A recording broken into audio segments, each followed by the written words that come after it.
Next up, we have the Provost and Senior Vice President, Marilyn Wells.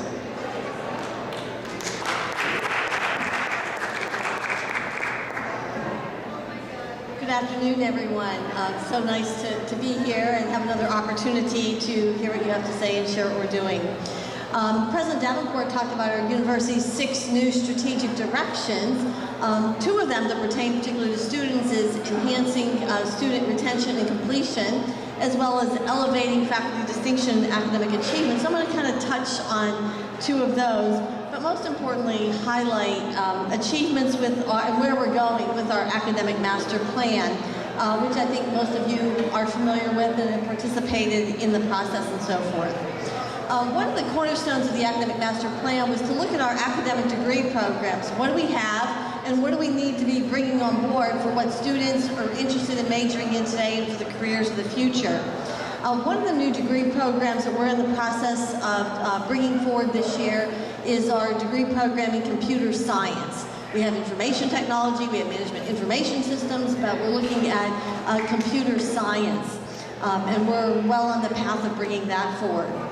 Another area that not only the university but the community has been working together is to showcase our imprint in where we are in southern Minnesota in agriculture.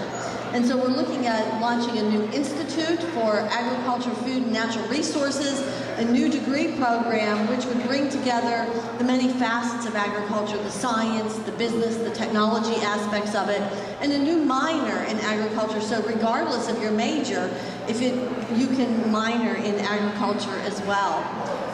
2 of our other fast-growing degree programs have been a new program in film and media studies, and we currently have a music industry degree program, but it's really designed for students who are musicians or have some musicianship. However, we know there are students who are interested in the industry aspects of music who can't sing or play instruments, and so we're looking at a music industry program that can draw those students in as well. Those are just a few examples, but last week I was looking at some of the national reports, and of the top 10 paying jobs in the United States today, and the degree programs that lead there, we have 9 of those majors here at the university.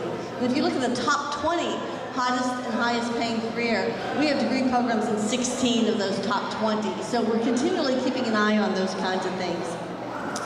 Not only do we want to have programs, we want to make sure our programs are great programs, continually pursuing new accreditations. Our aviation program was accredited this past year, and not even 24 hours ago, our dental hygiene program was re-accredited, and those are just 2 examples. Another area that we're working on is we have some online degree programs, and then also for our students who are here, we know that more and more students are wanting to take things online. So one of the thrusts of this year is making sure that a student could complete their entire general education program online. Whether you're a campus-based student, a student involved in an online face-to-face program, or a fully online student. So those are just a few examples. I want to talk a little bit about, certainly you're here to get a degree and go to classes, but there's so much more to your academic experience. And just in the last few weeks, we've had the author of When the Emperor Was the Mind, our common read for the year, Julia Otsuka, was here, and had a series of events throughout the year. Maybe you've seen Maria and I on YouTube doing one of the origami peace cranes. You see many of them behind you. But I encourage you, if you haven't participated in the Common Read, to look for these kinds of things. We had David Yazbek here, a Tony Award-winning artist, was the composer and writer for several Broadway shows, and he was here for 3 days and did 5 different master classes with our students. You don't find that everywhere you go. If that's not enough, we had Mark Davis here for an entire day, meeting with students and giving a lectureship. We had the CEO of Cornell here the other day, who was focusing in on diversity in the workplace. So we have many, many kinds of things going on. That's just in the last week or 2. So I really encourage you, if you haven't been taking advantage of those, to keep your eyes open and go. They're free and they're really phenomenal experiences. We continue to grow in international. As a matter of fact, Dean Steve Stoynoff and Dean Henry Morris are in Mexico this week, but we continue to increase our ranking. We're 29th amongst institutions of our classification in number of international students, and we're doing things like launching a new Center for Innovation and Entrepreneurship. Other parts of our academic master plan were the task forces, just a few things.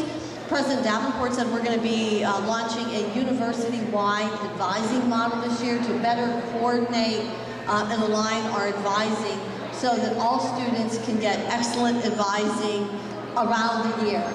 And so we'll be staying tuned for more of that. Certainly students will be involved in that. You might have heard about our Reimagining the First Year project. We're in the top 10% of universities nationwide selected to participate in that, and we're looking at a number of signature strategies to enhance the first year. One ties back to what Rick says. Many of our students, sometimes it's just a few $100s that keep them from coming back for the next semester. So we're moving forward with some things called micro grants. Another one we're doing is redesigning the first year experience. We also are piloting something called the Freshman Research Initiative to get students involved in research in their first year, and they can continue to do that through their undergraduate research and work with doctoral students. We can't have great programs like I've just mentioned without great faculty. This fall we welcomed 40 new faculty who, if you look at their credentials, are just so impressive. And we're putting together a little brochure to showcase all of those. We're moving forward. Faculty qualifications are continuing to rise nationwide. We're moving forward with a lot of things so that by next September 1, we're meeting the highest level of qualifications for faculty anywhere. In addition to the clinical sciences building, there's a really new cool thing called an anatomage table. It's a simulation anatomy. It's just really hard to describe, and it's really cool. If you participated in Girls Explore STEM yesterday, you got to see, it's like a technological cadaver that you can do all kinds of things with.